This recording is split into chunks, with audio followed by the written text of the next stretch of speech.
All right, the shutdown's not even here, but you would think it was the end of the world watching some of these guys. If the government is shut down, there'll be a political price to pay. There'll be punishment from the American people. As for the troops, we learned their paychecks won't be mailed out during a shutdown, although they'll get back pay after the government reopens. This National Park Service site gets 10,000 visitors a day. But if there is a federal government shutdown, that means the 137 employees here will be furloughed, and these ferries will be sitting back at the dock. Well, radio talk show host Chris Plant, I'm not surprised at all by how the mainstream media is handling this thus far. Chris, I guess we shouldn't be too shocked, but man, oh man, I don't see any balance in this. Balance. So you're looking for balance. Well, Fox is fair and balanced, and you'll notice that no other news organization uses that phrase, nor would they dare to use that phrase. Listen, the news media, particularly in Washington, is institutionally a liberal democratic institution. I think we can admit that, can't we? And it's their job at this point to drum up all kinds of panic, to help terrorize senior citizens, to terrorize children who are about to have their feeding tubes ripped out of their mouths.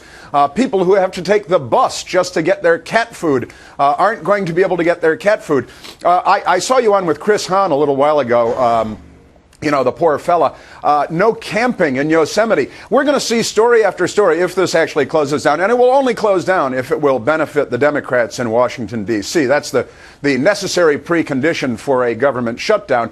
But the suggestion that, little Timmy won't be able to go camping with Dad in Jellystone Park, and that means that we should leave the government open. We've got serious issues to deal with here. We've got a deficit this year of $1.65 trillion. That used to be a lot of money. We have monthly deficits that are in excess of what President George W. Bush's annual deficits were. We've got very serious problems.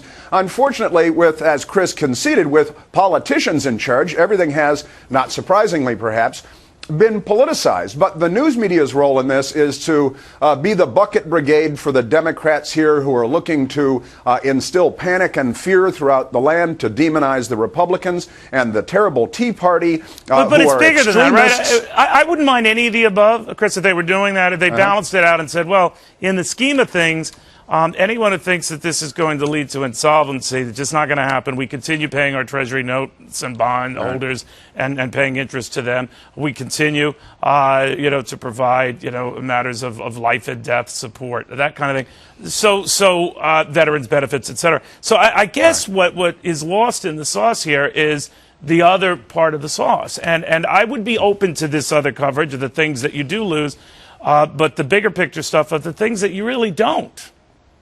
Well, that's right. And I had, Howard Dean recently in an interview or a forum with Major Garrett, formerly of Fox News, was rubbing his hands together, saying if he was DNC chair, he'd really love to close down the government because he knew in advance, weeks in advance, who would get the blame. Now, how can the Republicans and the Tea Party get the blame? And how can we know that weeks in advance? You can't make a promise like that without the collaboration of the news media. We know that the Democrats are going to say that it's all the Tea Party and the Republicans, but Howard Dean cannot say with confidence, weeks ahead of a government shutdown, that the Republicans will get the blame unless he knows that the news media is in effect working for him, working for their side. And all the stories are going to be, Jimmy's Boy Scout troop can't get to the top of the Washington Monument, and they'll never get here again because they can't afford to, and it's all the Tea Party I will people. tell you what, I think there's another thing that sometimes goes beyond politics, Chris, and that is the notion that it seems to be like a big story and a big deal.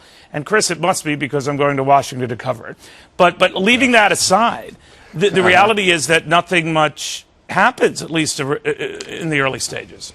Well, that's right. I mean, what will happen here, and this is another important point, I think, is that we break down, although they've changed the terminology under the Obama administration, we have essential government personnel and non-essential government personnel. And we're told that we have 800,000 non-essential government personnel. Well, I've got an idea. Now that we know who's non-essential, maybe we should stop paying them all year long. If they're non-essential, why do we have them? Good the point, Obama Chris. administration has added 200,000 federal government employees. All right, now calm down. I hear where you're coming, Chris Plant.